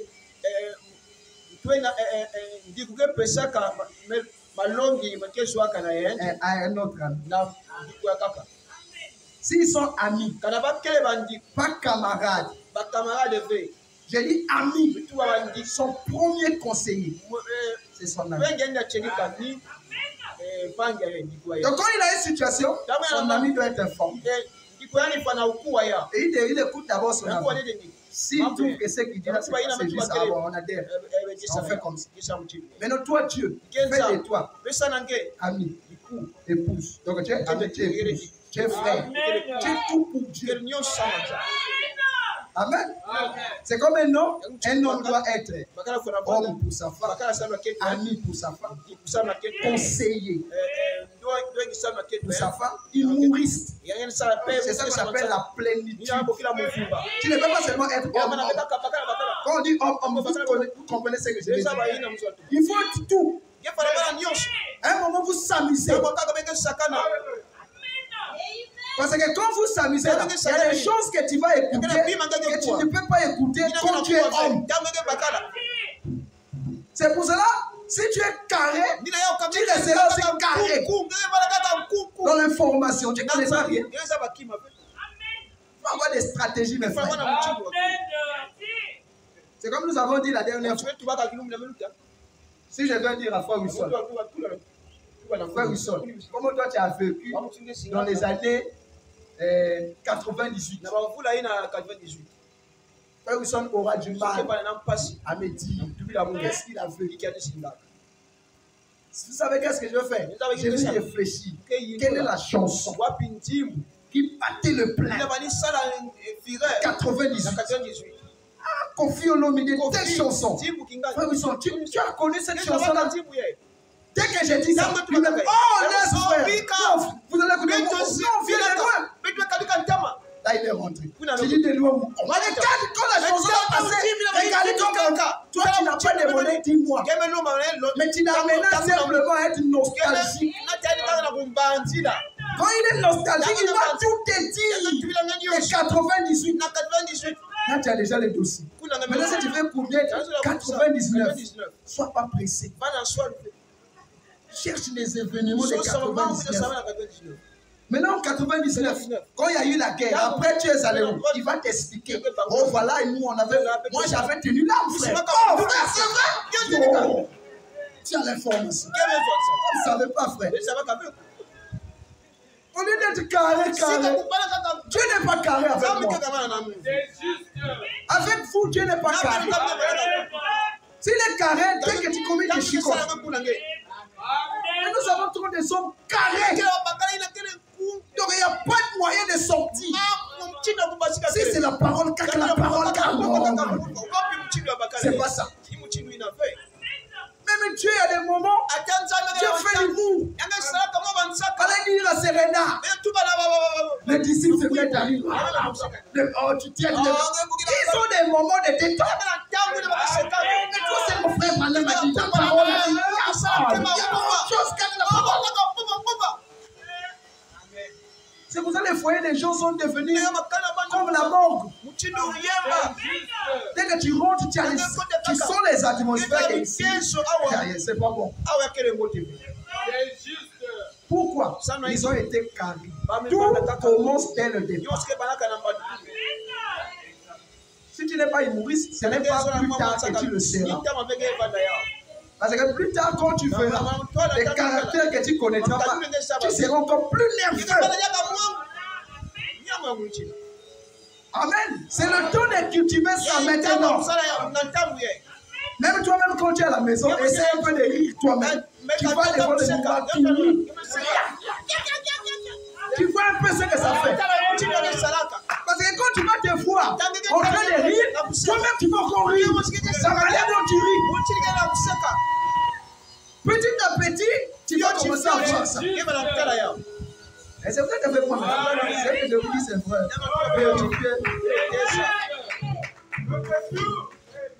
Il y a des moments où on communie.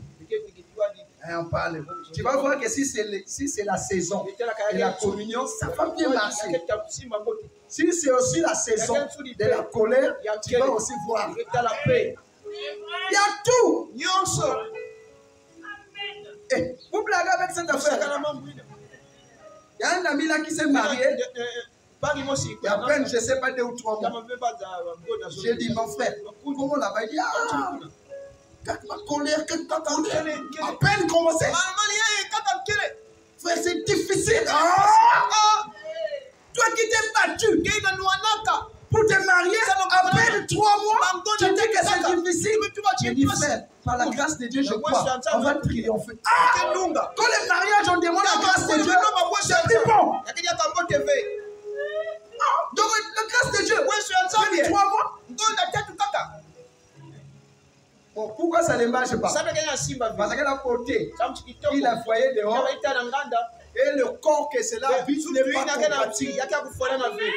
Elle est une belle femme, mais son comportement, c'est que la beauté n'est pas dans son corps approprié.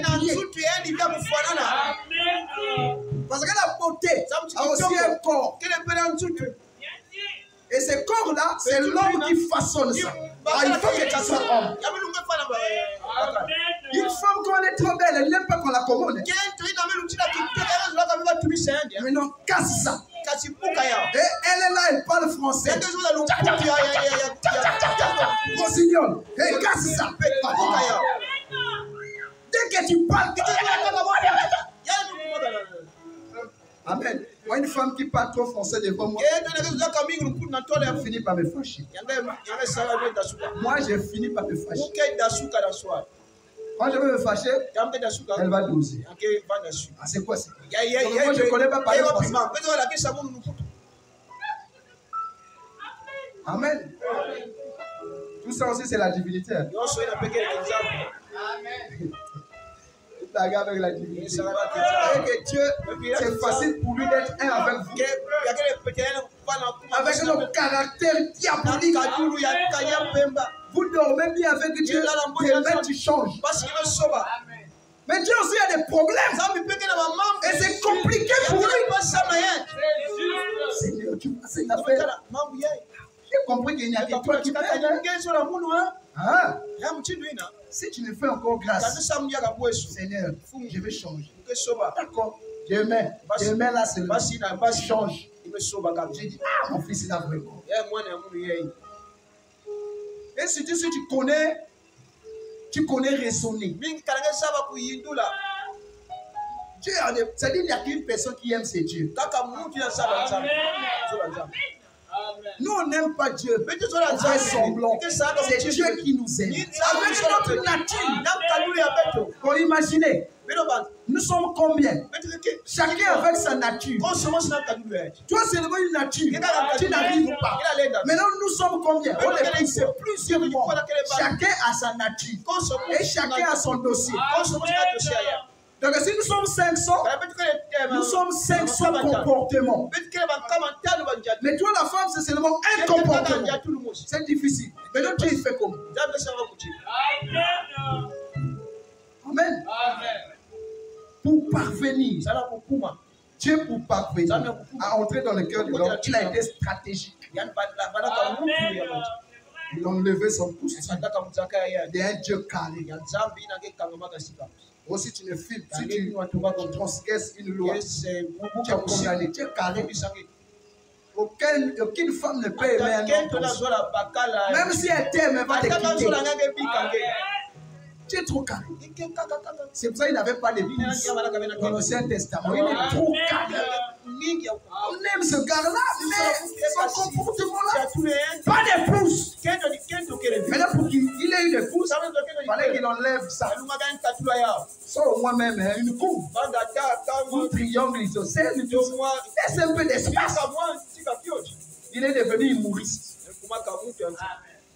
Amen. Dieu, pour avoir l'épouse, il fallait qu'il soit humoriste. Il fallait qu'il soit tolérant. Tu ne peux pas avoir une femme avec une attitude. Bon, comment tu vas lui dire je t'aime? Je t'aime, ça se dit bon collègue. Il faut être malléable. Ça dit, tu sens que. Mais tu es dur. Tu dis, je t'aime. Est-ce que vous êtes avec moi? Mes frères, vous écoutez ça? Tout ça, c'est la divinité. Même draguer une femme, ça s'enseigne. Mon ancien, tu vois, frère, Bala m'a dit, nous sommes des vœux. Il faut lui parler de l'amour. Dieu pour t'avoir, il dit Dieu t'a tant aimé. Il n'a pas dit dans la Bible que Dieu t'avait donné des citations. Il dit Dieu t'a tant aimé. Donc ça commence par l'amour. Qu'il a donné son fils unique. Donc on a commencé par l'amour et on passe par le sacrifice. Mais on dit pas Dieu t'a tant aimé qu'il t'a donné les citations des Bana. Ça c'est pas l'amour. On t'a donné Moïse comme commandement. Amen. C'est pour ça que si vous ne connaissez pas, apprenez pour que ça ne soit pas un échec. Les gourous que vous voyez là, les femmes qui ont été je vous avais dit qu'elles n'ont pas quitté le ciel directement, mais ils ont commencé en Égypte. Elles connaissent. Toi, si tu n'as pas connu, fais-toi enseigner. Il dit Pierre, moi j'ai été choisi. Quand on dit choisi, c'est toujours l'amour. Dès avant la fondation.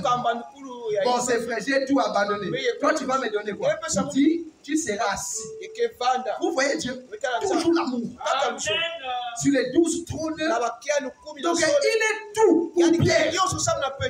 Il est consolateur. Quand Pierre s'est plaint, il a consolé Pierre. C'est pour ça qu'il dit consoler. Vous lâchez être carré, le pasteur là. Tout le temps, les péchés, il dit consoler mon peuple. Amen. Il met son cachet. Parle au cœur de Jérusalem et criez-lui de son iniquité. Et expier qu'il a reçu au double. C'est pas la consolation. Même les gens qui sont allés dire ça, ils le disaient malgré eux. Dieu pardonne les péchés 2 fois. Mais ça, c'est quoi? C'est l'amour de Dieu. Amen.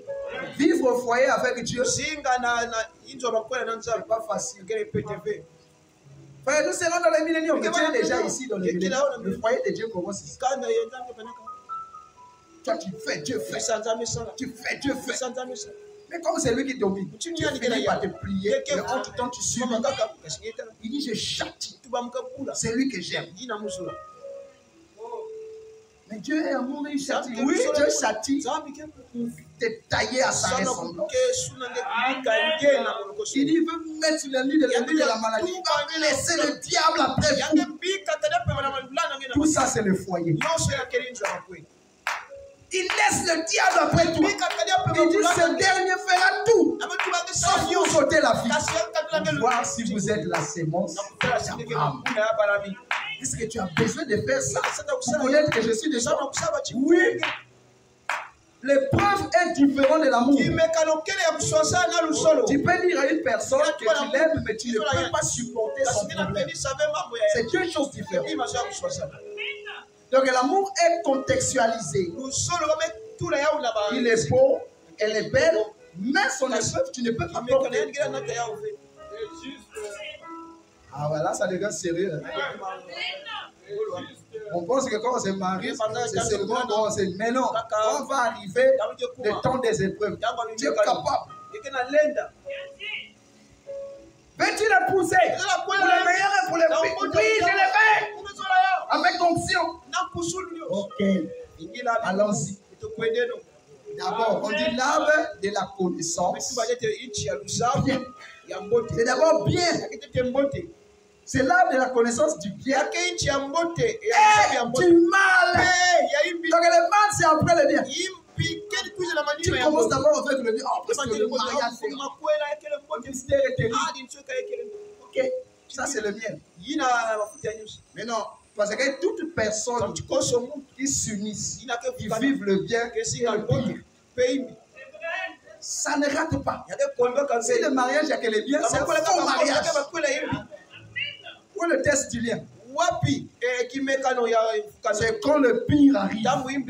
Tu vois les tempêtes, les éclairs, les tonnerres, les cafards, les souris. Ça, c'est le pire.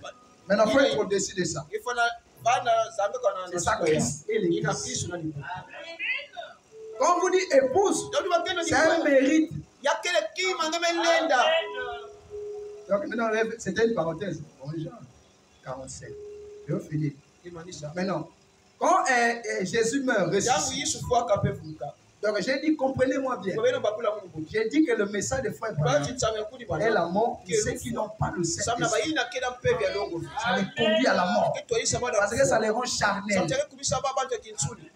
Mais pour ceux qui ont le Saint-Esprit, le messager, le message. Madame dit le messager. Le message, c'est ce que j'ai dit. Le messager, ce n'est pas moi. C'est lui, le Saint-Esprit. Donc, quand tu le reçois, il t'ouvre des mystères cachés dans ce qu'il a dit dans la bouche de frère. Et c'est ça qui devient ta foi. Donc, ne t'hasarde pas à entrer là. Oh, Dieu m'a appelé au ministère, je vais prêcher. Tu seras connu. Et Dieu carré dans ton ministère. Il y a aussi des ministères carrés. Et ça produit des chrétiens carrés. Donc lui, dans sa tête, ce n'est que la sanctification. Il est carré. Mais Dieu n'a pas tardé sur ça. Donc tel qu'il y a des hommes carrés, il y a aussi des ministères carrés. Un pasteur, ouais, le pasteur, si tu n'as pas les pieds sur terre, est-ce que ça c'est le pasteur? Il n'est pas carré. Tout sujet que tu as, tu vas aborder ça avec lui.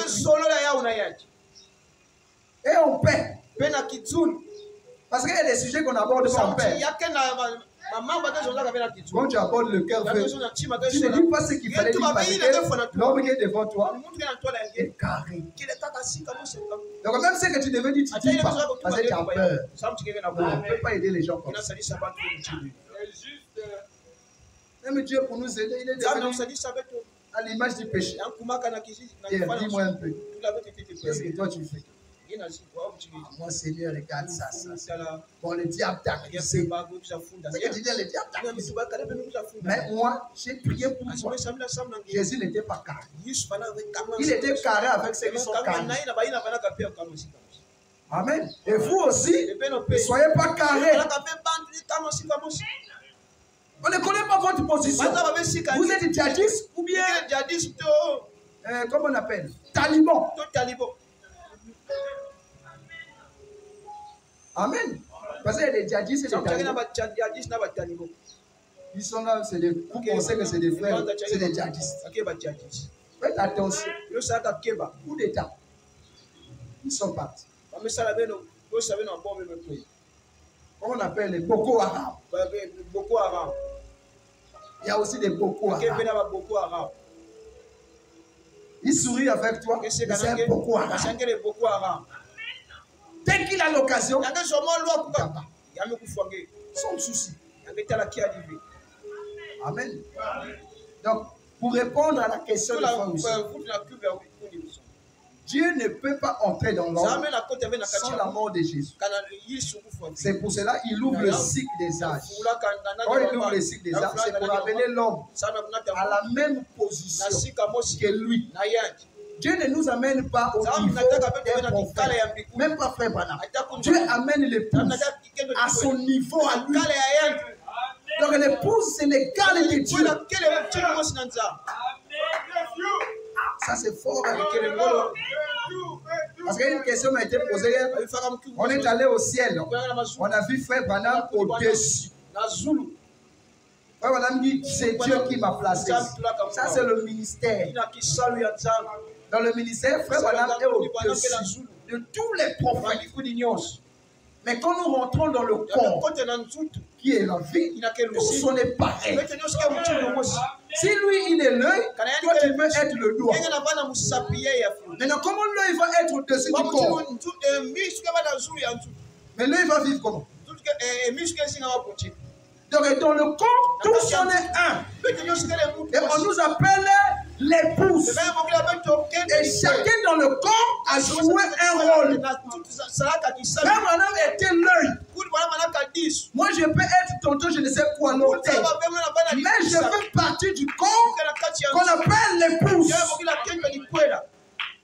Donc la divinité du Saint-Esprit amène tous les membres à s'unir.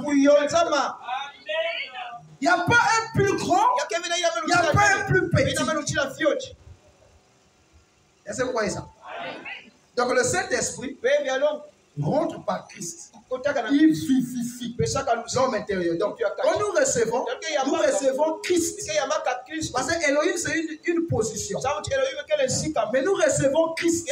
Elohim ne peut pas entrer dans le cœur de l'homme. C'est Christ la vie. Madame dit mon serviteur le geste. C'est lui Christ. C'est lui qui est chargé de la vie. Il rentre dans ton cœur. Et quand il rentre dans ton cœur, vous savez de l'âge de Paul, il a manifesté une nature de la ressemblance. On appelle ça la foi. C'est lui d'Irénée. Il a manifesté une nature de la ressemblance. On appelait ça la vertu. Jusqu'à la Odyssée, ils ont manifesté une nature. Maintenant, le 7e sceau, qui est la moissonneuse batteuse, il va récolter chaque vertu de Paul, Irénée, Martin, jusqu'au 7e, il met ça ensemble. C'est ça qu'on appelle le 7e sceau. Il met tous ces vertus-là ensemble. Ça devient maintenant le grain. Là, dans cette position, il est capable d'attaquer et de détruire la génétique des parents. Pour redonner à l'homme intérieur la ressemblance de Christ. Vous voyez? Donc celui qui est en nous, il n'a pas la ressemblance de Dieu. Mais il n'a qu'une image. L'image c'est la puissance. Et le fils de Dieu, il connaît que tu es fils, mais tu es pourvu de la ressemblance qui est le caractère qui est en Jésus. Ça, on n'a pas ça. Aucun prophète n'en avait. Maintenant, l'épouse du dernier jour, pour qu'on parle d'une épouse sans tache ni rien, il faut que le 7e sceau, c'est pour ça qu'on arrive au 7e sceau, Branham dit, il ramène Jésus-Christ sur la terre, qui est l'homme. Alors là, le combat devient difficile. Parce que l'adversaire est maintenant de taille. Il prêche maintenant la plus grande bataille jamais livrée. Pourquoi il prêche la plus grande bataille? Il veut maintenant changer la nature de l'esprit. Or, la nature de l'esprit, c'est le sang. Vous voyez? L'esprit, quand il est en dehors de l'homme, il n'a pas une nature. Mais c'est quand il rentre en contact avec le sang, il prend la nature de ce sang. C'est ce qui fait à ce que Frère Branham dit, lorsque vous êtes vivifié par le baptême du Saint-Esprit, vous avez toujours des hauts et des bas. Parce que l'homme intérieur, on lui a seulement rendu conscient que Dieu est du ciel. Mais la nature du péché n'est pas encore traitée. Donc pour que la nature du péché soit traitée, Frère Branham dit, avec ce que nous avons ici, nous ne pouvons rien. Nous devons aller un peu plus loin. Amen. Plus loin, pourquoi? Pour combattre le péché qui est une nature. Pour que l'esprit qui est la théophanie retrouve sa vraie nature. Frère Branham dit, ce n'est pas que la chair doit mourir. Ce n'est pas que l'esprit doit mourir. Mais c'est la nature qui enveloppe cet esprit qui doit être tué. C'est comme de l'or qui est enveloppé par la boue. La boue devient la nature de l'or. Pour que vous puissiez avoir de l'or, il faut d'abord enlever la saleté. Vous allez trouver l'or dans sa vraie nature et sa ressemblance. Mais si vous voyez l'or dans la boue, tu ne peux pas connaître que c'est l'or. Tu vas voir, c'est la boue, c'est la saleté. Parce que c'est ce que vous voyez. C'est une nature extérieure. Mais il faut maintenant enlever cette enveloppe extérieure pour qu'on connaisse réellement qui es-tu. Quand on dit Jésus est Dieu, ce n'est pas des slogans. Mais un Dieu, c'est un caractère. Oh, pour que tu manifestes les caractéristiques naturelles de Dieu, il faut qu'on enlève l'enveloppe. Quand on enlève l'enveloppe, le vieil homme meurt. Quand le vieil homme meurt, toi tu ne sais pas que tu es mort. Tu vois seulement dans tes réactions que tu n'es plus capable d'agir comme hier. Mais tu es en train de mourir. C'est pour ça le changement de nature pour l'épouse, ce n'est pas en un jour. C'est un processus. Amen. C'est un processus. Parce qu'il doit grandir. C'est plus les salles de l'église où il fallait comme onction, il t'impose. Mais ici, non. Il a besoin de ta volonté. Est-ce que tu veux avancer? Est-ce que tu aspires à avancer? Est-ce que tu désires être lui? Est-ce que tu veux être comme lui? Est-ce que tu veux vivre dans le pays des éternels? Il a besoin de toi. C'est pour ça qu'il dit il va changer la nature. Or, le changement de nature. Quelle nature? Si tu as 50 ans, la nature là a 50 ans. Donc, on lit l'année. On va éradiquer la nature du péché dans le sang. C'est pas possible. Maintenant, quand vous attaquez le péché, vous attaquez qui? Parce que c'est le premier qui devait attaquer le péché. C'est Jésus. Mais Jésus, pourquoi il n'a pas attaqué le péché? C'est qu'il a amené ça dans une dimension plus élevée. Donc Jésus a attaqué le péché dans la dimension la plus élevée. Il dit, vous les pharisiens, vous connaissez, parce que c'est lui qui convainc qu'on a fait ça. Et qualifié comme adultère. Laissez-moi vous dire, c'est lui qui regarde. Ça, il attaque les pharisiens. Une femme, elle a désiré dans son cœur, a déjà commis. Les pharisiens étaient coincés. Nous, on croyait que c'est bon de la chair. Il a amené ça au niveau de l'esprit. Parce qu'il savait que les pharisiens, c'était des champions. La convoitise. Mais ils attaquaient ce qui est appliqué dans la chair. Toi, tu as fait l'adultère avec même 300 femmes l'année passée. Vous savez quand Jésus écrivait, qu'est-ce qu'ils ont dit? Toi, l'année passée, tu as commis adultère avec 600 femmes. Donc, peut-être 2 par jour. Quelle force! Jésus écrit. Oh, mais c'est là comment il connaît. Il a mené ça un peu plus loin. C'est pour ça que le péché, pour l'épouse, Dieu attaque la racine. Or, la racine du péché, c'est la génétique. Tout est lié avec la génétique. C'est ça qu'on appelle l'incrédulité. Oh, mais comment on est incrédule? Frère, on avait dit Seigneur, pardonne-moi de mon incrédulité. Comment quelqu'un qui a le Saint-Esprit est encore incrédule? Mais l'incrédulité, c'est une race. Il dit aux apôtres, grâce incrédule.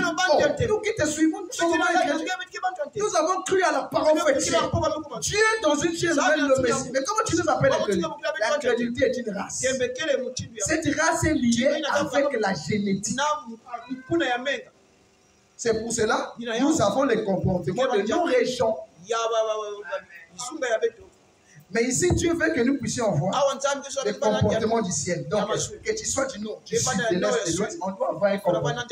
Qu'est-ce qu'il faut faire? Il faut changer, c'est programmer. Frère Madame dit, vous avez les gènes de Dieu. Or que les gènes de Dieu ne peuvent pas vivre, sont tués. Les gènes de la chair. Quand il tue les gènes de la chair, le vieil homme est mort. Il crée maintenant le nouveau homme. Et nous avons lu ça le vendredi. Frère Madame dit le nouveau homme, c'est Christ qui est en nous. Et Frère Madame dit le Christ qui est en nous doit grandir. Mais il va grandir comment? Mais pour qu'on parle de croissance, il faut les cellules. N'est-ce pas? Il faut les cellules, il faut une colonne vertébrale. Donc les mêmes organes de la chair ici sortent maintenant dans sa perfection. C'est ça qu'on appelle la perfection. C'est le nouveau organe. La colonne de feu et la colonne vertébrale maudite est changée par une nouvelle colonne qui sort de la parole. C'est ça qu'on appelle la perfection. Mais on est chrétien. On a le Saint-Esprit. Pourquoi on meurt? Bon, donc c'est que Paul avait dit c'est faux. Tous nous ne mourrons pas. Même Branham, on pensait qu'il ne devait pas mourir. Il est mort. Bon, maintenant, qui ne va pas mourir? Même Jésus était mort. Bon, maintenant, qui ne va pas mourir? C'est que Paul a dit c'est faux, c'est faux. C'est vrai. Maintenant, comment nous allons arriver à ne pas mourir? Il faut changer le corps. Et on nous met le corps éternel, le corps d'Elohim lui-même. Parce que Jésus avait le corps éternel. Il est mort parce qu'il voulait lui-même mourir à cause d'une mission. Mais sinon, il ne mourrait pas. Il ne mourrait pas. Jésus, s'il voulait vivre jusqu'aujourd'hui, il devait vivre, il ne devait pas vieillir. La parole faite chez les vieillards. Amen. Donc Jésus, ce n'est pas Elohim qui rentre. Quand on dit Elohim, il n'existe plus. Elohim, c'est un attribut. C'est un nom. Mais le nom qui nous... Si tu dis aux démons, au nom d'Elohim, les démons ne vont dire Elohim, c'est qui? Amen. Si tu dis au nom du Seigneur, Jésus, on dit tout chez nous. Si tu dis au nom de Jéhovah, tel que les témoins de Jéhovah, je ne sais pas si chasse les démons. Au nom de Jéhovah, Yahvé, Jéhovah. Dit Jésus. On n'a pas dit, Marc 7 dit, voici, il dit au nom du Seigneur Jésus-Christ. Donc toute prière doit être signée au nom du Seigneur Jésus-Christ. C'est là de l'impact. Donc Elohim, Jéhovah, El Shaddai, Michael, Melchisedec est devenu Jésus. Paul dit le Jéhovah de l'Ancien Testament, c'est Jésus-Christ dans le Nouveau. Maintenant Jésus-Christ dans le Nouveau prend les éléments du corps de Jésus qui vient vivifier l'homme intérieur en toi. Et cet homme intérieur devient sa partie femelle. C'est pour ça que quand Paul persécute les chrétiens, il dit à Paul, pourquoi tu me persécutes? Mais toi tu es esprit. Non, mais le corps que tu persécutes, c'est moi. Donc après Jésus, l'épouse devient les membres de l'église. Dites Amen.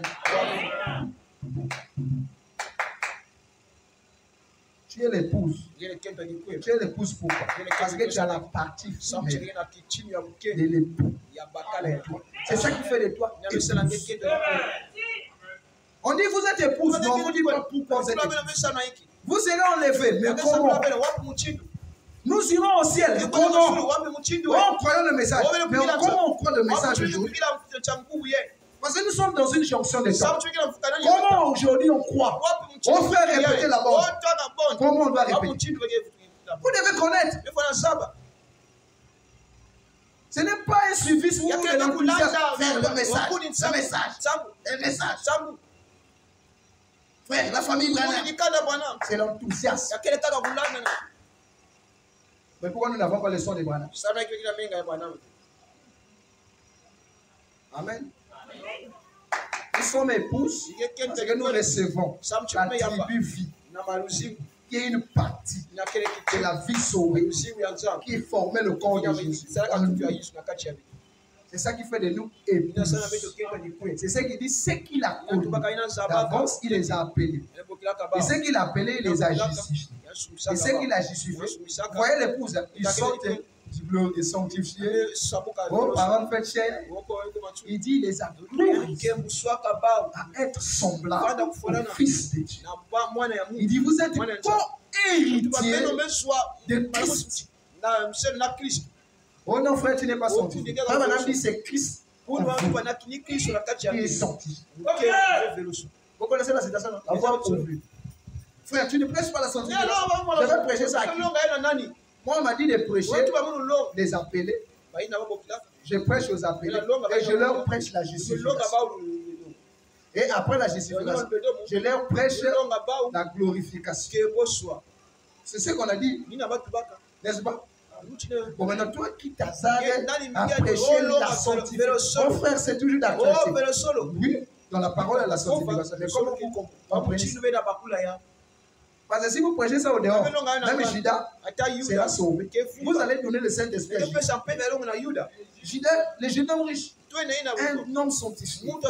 Mais aujourd'hui, on va au-dedans. C'est lui qui est rentré le premier jour que tu es né. Il vient d'où?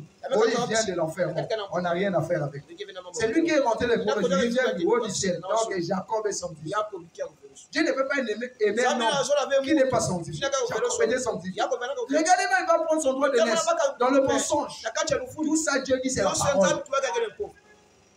C'est ça la sanctification. Mais toi, arrache ça.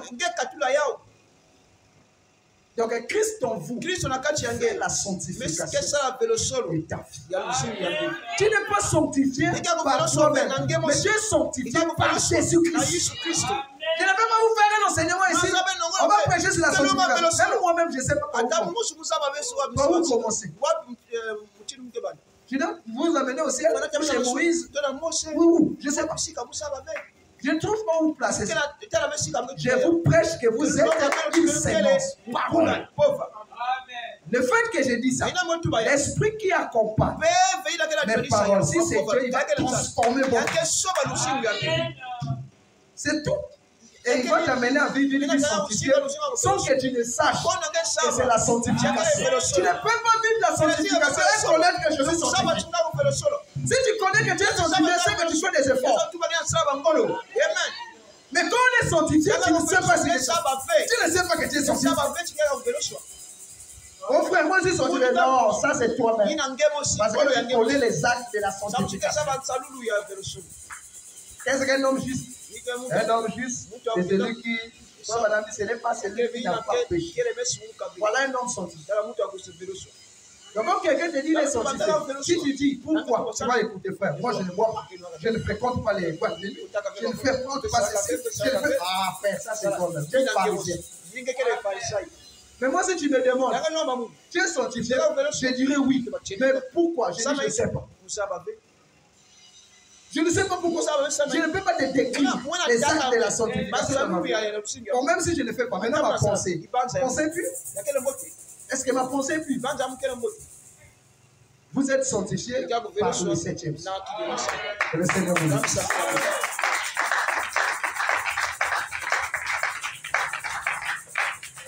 Je vous compte.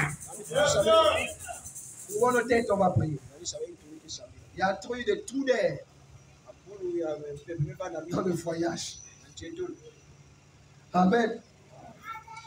Bon, on a quand même eu aussi des temps de détente. Hein. N'est-ce pas?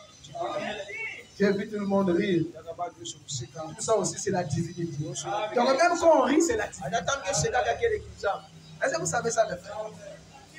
Parce que le sourire fait rajeunir.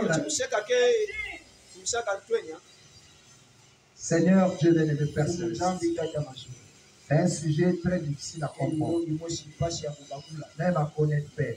Cela ne relève pas de l'homme. Il n'y a que toi qui peux donner la parfaite compréhension à tes enfants, Père, pour saisir ces choses. Seigneur Dieu, nous voulons simplement que toi-même, l'interprète de ta parole, tu puisses nous expliquer ça dans les détails, avec précision, afin que cela soit une vie en nous. Non pas seulement des slogans, mais Jésus-Christ littéral dans la vie de chaque frère et sœur. Père, qui leur croit ainsi. Bénis la parole dans le cœur de tes enfants. Seigneur Dieu, on sort les affligés et donne la solution au problème. Et arriver là où toi tu veux nous voir. Mais une chose est vraie, nous ne sommes plus ce que nous étions hier, nous sommes en train d'avancer. Père, c'est vrai que tu nous as dit, nous sommes des hommes sans péché. Et nous croyons cela. Mais entre-temps, Père, nous voulons la réalité de cela de nos vies. Père, que nous te reflétons totalement. Père, que tu trouves en nous un lieu où tu peux demeurer à jamais. Tu dis, Seigneur, comme tu l'as dit à Jésus, voici mon fils bien en qui je prends plaisir d'y demeurer. Nous avons tellement besoin de toi. Seigneur, tantôt nous sommes embrouillés par les pressions de la vie, par les tentations de la chair. Mais une chose est vraie, tu connais au plus profond de nous. Nous n'avons pas un autre époux que toi, Père. Ce n'est pas que nous forçons, mais c'est devenu naturel en nous. Et une conviction de nous. Sans toi, nous ne pouvons rien. Il n'y a que toi qui peut transformer nos vies. Il n'y a que toi qui peut nous faire asseoir dans la position de l'épouse. Il n'y a que toi qui peut guérir nos infirmités. Tu as dit, tu es le grand médecin qui nous guérit de toutes nos maladies. Nous n'avons pas un autre médecin si ce n'est. Injecte-nous par ta parole. Fais de nous ta parole. C'est si difficile à vivre dans la chair. Mais par toi, nous pouvons. Père, nous te confions nos projets, nos problèmes. Seigneur, ainsi notre vie spirituelle entre tes mains. Est-ce que nous puissions croître davantage? Seigneur, que nous puissions croître à tel point que nous voyons les écailles du péché tomber en nous. Tel point que nous puissions voir la racine du péché, c'est être déterré en nous, Seigneur. Béni sois-tu du Dieu. Je confie aussi notre patriarche. Toujours dans le creux de ta main. Nous aimerons le voir en bonne santé. Et tous les projets que nous avons au sujet de l'avancement de ton royaume, Seigneur, émission, prédication, tout, ça soit sous ton contrôle. Et que ça puisse bénir une âme, amener une âme à se réconcilier à toi. Qu'il en soit ainsi, Père. Bénis les dîmes et les offrandes dans le nom de Jésus-Christ. Amen. Que le Seigneur vous bénisse. Amen.